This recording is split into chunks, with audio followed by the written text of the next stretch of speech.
পরীক্ষা পড়তে পড়তে রাত থেকে পড়া খাওয়া দাওয়া অনিয়ম হয়ে যেতে পারে।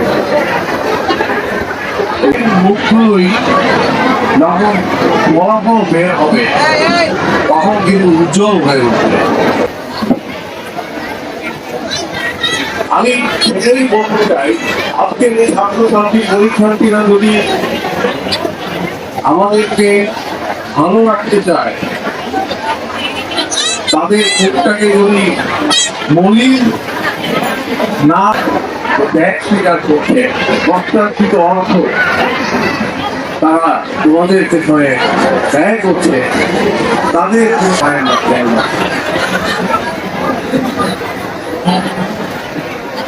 আমি বক্তব্য বাড়াতে চাই, আমি আগেই বলেছি পাঁচটি কথা বলবো।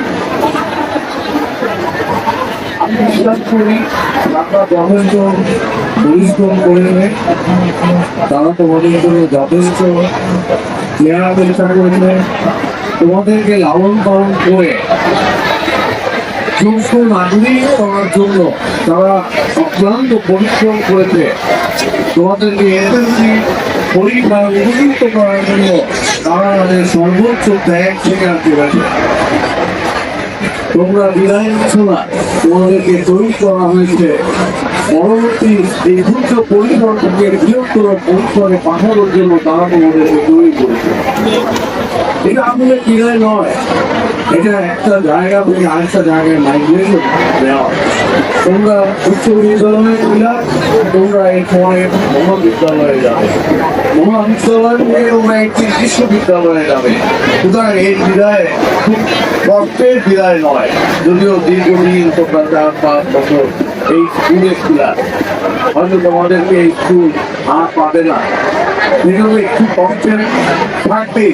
তারপরেও একটু করে একটা উদ্দেশ্য এবং একটা আনন্দের বার্তা রয়েছে, সেগুলো তোমরা যদি ভালো ফলাফল নিয়ে আসো, এই স্কুলের শিক্ষকদের পরিশ্রম সার্থক হবে, এখানকার কমিটির যে ত্যাগ সার্থক হবে এবং আমরা নারায়ণগঞ্জবাসী তোমাদের কাছ থেকে আরো অধিকতর ভালো কিছু আশা করতে পারি, যা আমরা করতে পারি নাই।